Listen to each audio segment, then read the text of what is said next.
এখানে একটা সৃজনশীল কোশ্চেন আছে। তো এখানে পাত্র দেওয়া আছে দুইটা, এ পাত্র এবং বি পাত্র। দেখানো যাচ্ছে যে এ পাত্রের মধ্যে আছে 100 মিলি অ্যাসিটিক অ্যাসিড, আর বি পাত্রের মধ্যে আছে হচ্ছে সোডিয়াম হাইড্রোক্সাইড 50 মিলি, 0.1 মোলার, আর 0.15 মোলার আছে হচ্ছে অ্যাসিড। তো বলতেই পারি এই অ্যাসিডটা হচ্ছে দুর্বল অ্যাসিড, দুর্বল, আর এই ক্ষারটা হচ্ছে সবল ক্ষার। তা আমরা জানি যে যদি এরকম হয় যে দুর্বল অ্যাসিড, দুর্বল অম্ল এবং দুর্বল ক্ষার, সবল ক্ষার যদি বিক্রিয়া করে, তাহলে অবশ্যই আমাদের সল্ট যেটা উৎপন্ন হবে সেটা অবশ্যই দুর্বল অম্লের সল্ট হবে। ঠিক আছে, দুর্বল অম্লের লবণ উৎপন্ন হবে, আর প্লাস সবাই জানো পানি। এটাই হচ্ছে নিউট্রালাইজেশন বিক্রিয়া। তো এটা একটু খেয়াল রাখতে হবে। এরা দুইজন যদি অবশিষ্ট থাকে, দুর্বল অম্ল এবং তার লবণ তো আছেই, তাহলেই আমরা বুঝবো যে এই মিশ্রণটা হবে বাফার সলিউশন।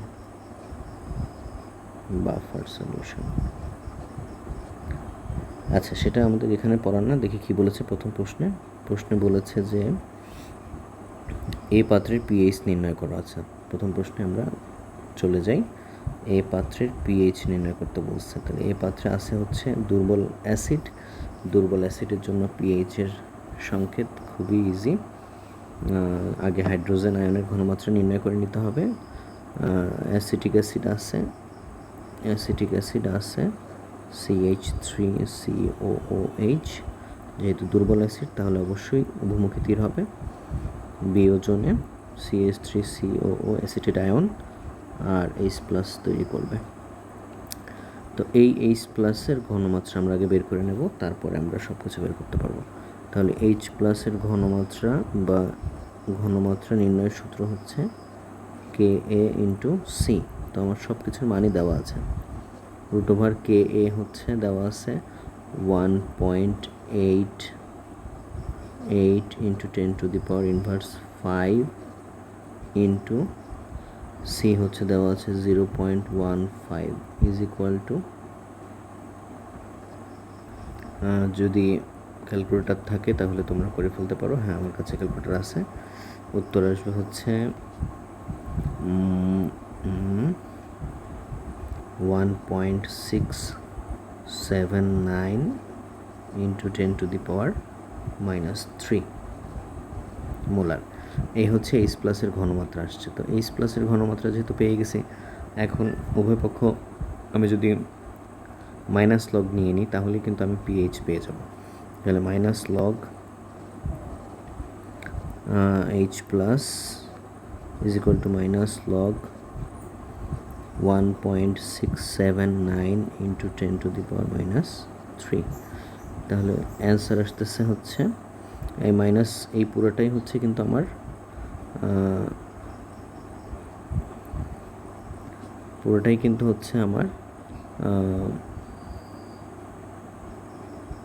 পিএইচ। এই পুরোটুকু কিন্তু পিএইচ। তাহলে হয়ে যাচ্ছে আমার 2.775, আর এটাকে আমি কিন্তু লিখতে পারি পিএইচ ইজ ইকুয়াল টু 2.775। এটাই হচ্ছে আমাদের প্রথম প্রশ্নের উত্তর। এটা হচ্ছে এ। ওকে, তারপরে বিতে কি বলেছে একটু দেখি। বি বলেছে বি পাত্রের দ্রবণের পিএইচ নির্ণয় করতে হবে। বি পাত্রে আছে কিন্তু ক্ষার, বি পাত্রে দেওয়া আছে ক্ষার, কিন্তু নির্ণয় করতে হবে পিএইচ। বি পাত্রে কিন্তু প্রথমে বের হবে পিওএইচ। তো পিওএইচ থেকে আমাকে পিএইচ বের করতে হবে। খুব ইজি, করে ফেলি। তাহলে এটা মুছে দিলাম। ওকে, এক্ষেত্রে কিন্তু আমাদের আরেকটা সূত্র লাগবে, সেটা হচ্ছে পিএইচ প্লাস পিওএইচ। দুইটার মানই হচ্ছে কিন্তু সমষ্টি হচ্ছে কিন্তু 14। এটা কিন্তু খেয়াল রাখতে হবে। হ্যাঁ, আচ্ছা, তাহলে আমরা যেহেতু ক্ষার সোডিয়াম হাইড্রোক্সাইড একে যদি আমি ভাঙি তাহলে সোডিয়াম আয়ন পাবো আর হাইড্রোক্সিল মূলক পাবো। তাহলে এই হাইড্রোক্সিল মূলকের ক্ষেত্রে আমরা পাচ্ছি POH ইজ ইকুয়াল টু ঋণাত্মক লগারিদম হাইড্রোক্সিল আয়নের কনসেন্ট্রেশন। তাহলে মাইনাস লগ হাইড্রোক্সিল আয়ন দেওয়া আছে কতটুকু 0.1 মোলার, তাই না? তাহলে 0.1 ইজ ইকুয়াল টু, যদি ক্যালকুলেশন করি তাহলে উত্তর আসছে 1। ওকে, তাহলে আমি এবার জানি যে PH plus POH is equal two 14। তাহলে PH is equal two 14 minus POH, তাহলে হচ্ছে 14 মাইনাস 1 ইজ ইকুয়াল টু 13। এটাই হচ্ছে আমাদের বি নাম্বার কোশ্চেনের উত্তর। ঠিক আছে, খুবই ইজি। আচ্ছা, তারপরে কি বলেছে, A প্লাস বি এই দুইটার যদি আমি যোগ করি তাহলে মিশ্রিত দ্রবণের পিএইচ কত হবে। তাহলে মিশ্রিত দ্রবণের পিএইচ কত হবে এটা আমাকে বের করতে হবে। খুবই ইজি। আমাকে হচ্ছে আগে সূত্র জানতে হবে, সেটা হচ্ছে হেন্ডারসন হেসেলবার্গের সূত্র। দেন আমি হচ্ছে খুব ইজিলি পুট করে বের করতে পারবো। তাহলে চলে যাই সি নাম্বার অঙ্কে।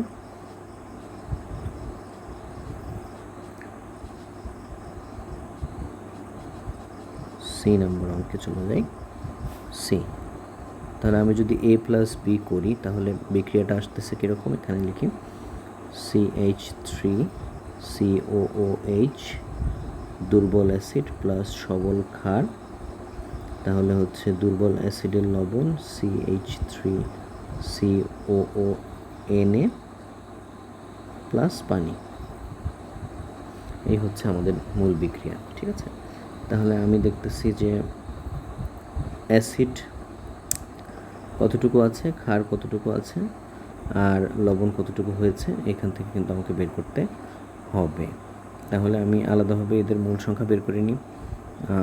মূল সংখ্যা বের করে নিলে আমি কিন্তু বুঝতে পারবো হচ্ছে যে কতটুকু আছে। তাহলে দেখি অ্যাসিড কতটুকু আছে। আচ্ছা, acid N is equal two, যদি N লিখি CH3COOH is equal two S into V. এসের মান দেওয়া আছে হচ্ছে 0.15 ইন্টু ভি এর মান দেওয়া আছে হচ্ছে 0.1। তাহলে আমরা যদি এটা গুণ করি তাহলে হবে হচ্ছে 0.015 এত মোল। আবার যদি হচ্ছে এখন ক্ষারেরটা বের করি তাহলে কতটুকু আসে দেখি, NaOH is equal two 0.1 into 0.05, তাহলে মান আসবে হচ্ছে 0.005 এত মোল। তাহলে বুঝতেই পারছি যে অবশিষ্ট কে থাকতেছে, অবশিষ্ট থাকতেছে হচ্ছে অ্যাসিড। অ্যাসিড অবশিষ্ট থাকছে। অ্যাসিড কতটুকু অবশিষ্ট থাকছে যদি বিয়োগ করি তাহলে আমরা পেয়ে যাব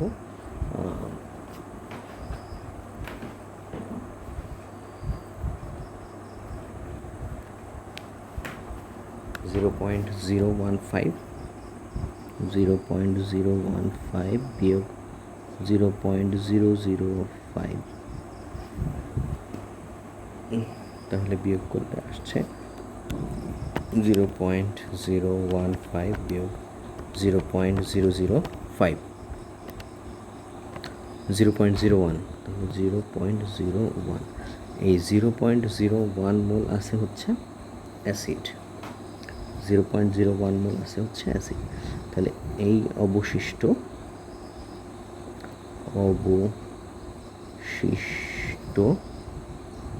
অ্যাসিড আছে হচ্ছে 0.01 মোল।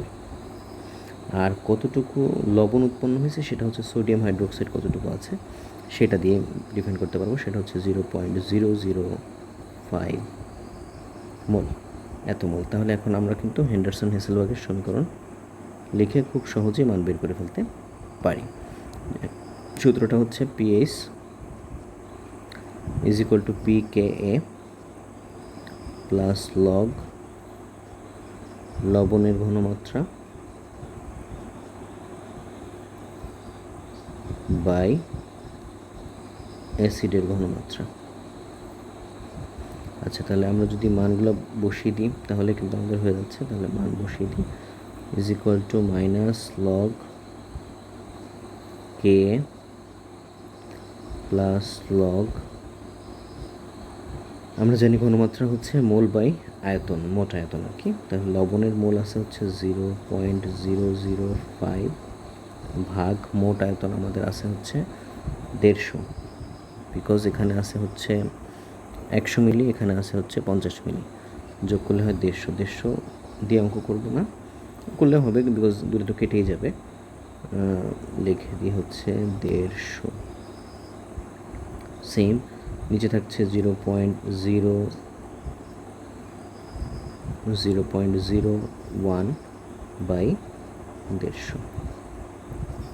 আচ্ছা, এটা যদি আমরা কে এর মান লগ দিয়ে তারপরে হচ্ছে যদি মান বসাই তাহলে টোটাল মান আসতেছে 4.43। এটাই হচ্ছে আমাদের পিএইচ এর মান, মিশ্রিত দ্রবণের পিএইচ এর মান। ঠিক আছে, তাহলে এটা আমাদের হয়ে গেল। এর পরেরটা কি বলছে একটু দেখি। এরপরটা বলেছে এ পাত্রের দ্রবণে কত মিলি 0.2 মোলার সোডিয়াম অ্যাসিডের দ্রবণ যোগ করলে মিশ্রণের পিএইচ 4.5 হবে, হিসাব করো। আচ্ছা, আমাকে পিএইচ বলে দিয়েছে, আমাকে ঘনমাত্রা বলে দিয়েছে, আমাকে মিলি বের করতে হবে, তার মানে হচ্ছে আয়তনটা বের করে নিতে হবে। আয়তনটা আমি ধরে নিব, ঠিক আছে, আয়তন আমি ধরে নিব এক্স। তো আয়তন এক্স ধরে আমি অঙ্ক করব, ঠিক আছে। তাহলে আলাদাভাবে আমি দুজনের মূল সংখ্যা বের করে নিব, আর সেক্ষেত্রে আমি হচ্ছে আলাদাভাবে তাদের মূল সংখ্যার সাথে মোট আয়তন আর দেওয়ার দরকার নেই, বিকজ মোট আয়তন 150 দুটোই তো আলাদাভাবে কেটে যাবে। তাহলে শুধুমাত্র মূল সংখ্যা নির্ণয় করে নিব, তাহলে আমার অঙ্কটা হয়ে যাবে। ঠিক আছে, তাহলে করি, এটা মুছে দিই।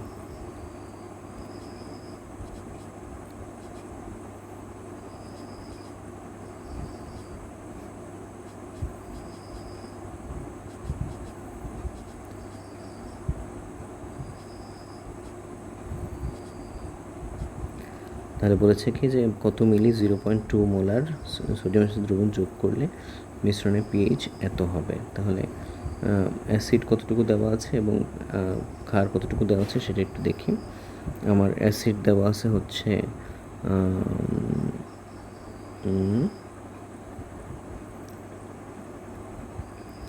0.15, আচ্ছা, আর হচ্ছে এদিকে আছে হচ্ছে এত, তাহলে CH3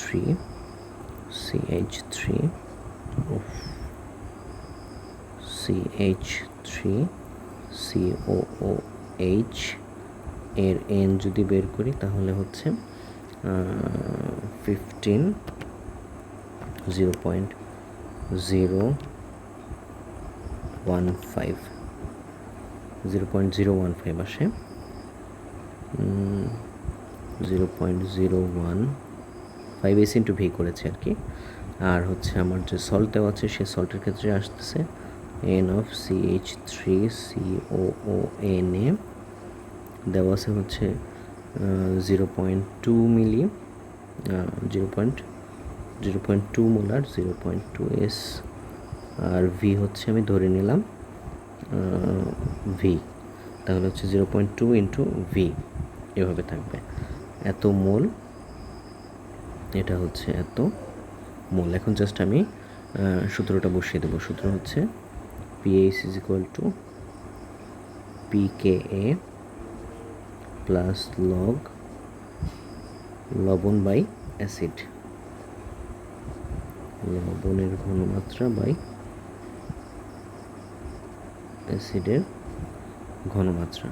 তাহলে মানগুলো বসিয়ে দিই, মান বসিয়ে দিলে হচ্ছে minus log KA plus log, উপরে যাচ্ছে হচ্ছে লবণ আছে হচ্ছে 0.2V, আর নিচে যাচ্ছে হচ্ছে 0.015।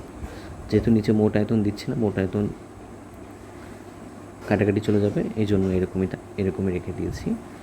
আচ্ছা, তাহলে আমাদের উত্তর আসছে একটু ক্যালকুলেশন করতে হবে। পিএইচের মান বলে দেওয়া আছে 4.5, ঠিক আছে। তাহলে পিএইচের মান যেহেতু 4.5 বলে দেওয়া আছে, এখান থেকে আমাকে ভিটাকে সর্ট আউট করে বের করে নিতে হবে। হ্যাঁ, তো আমি একটু করি। মান আসতেছে হচ্ছে মাইনাস লগ কে এর মান হচ্ছে 1.88 ইন্টু 10⁻⁻5, তাহলে আসছে হচ্ছে 4.726,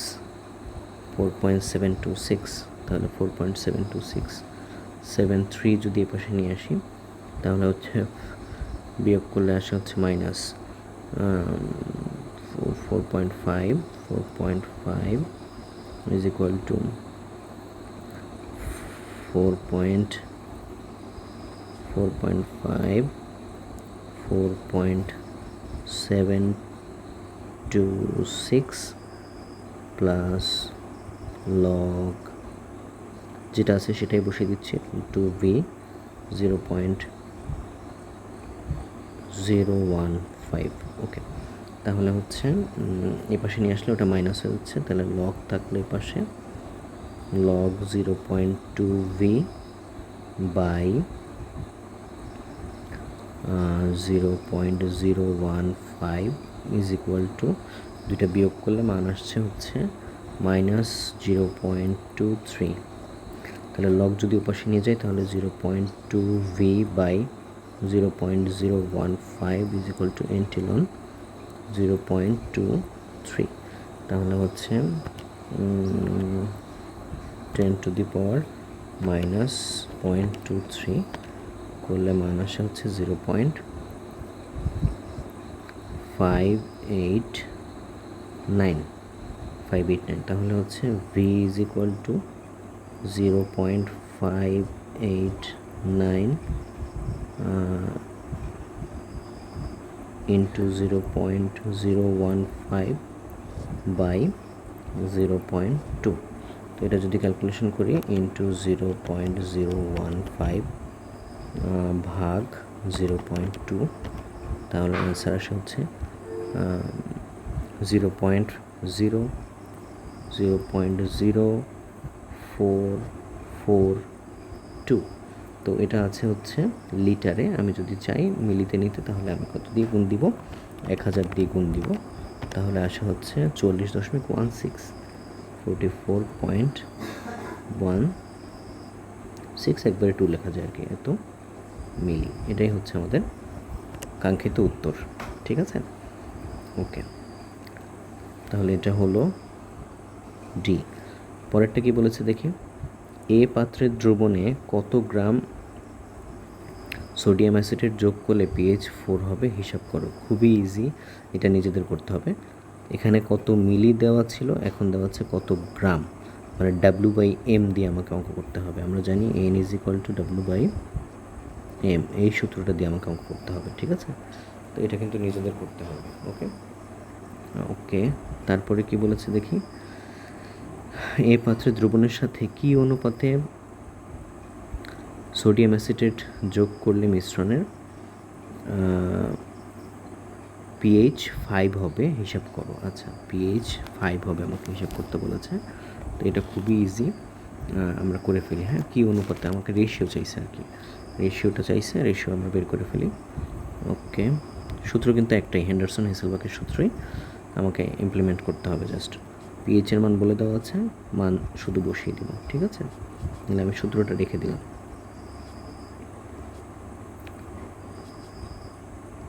রেখে দিলাম, কারণ এটাই আমাকে এখন করতে হবে।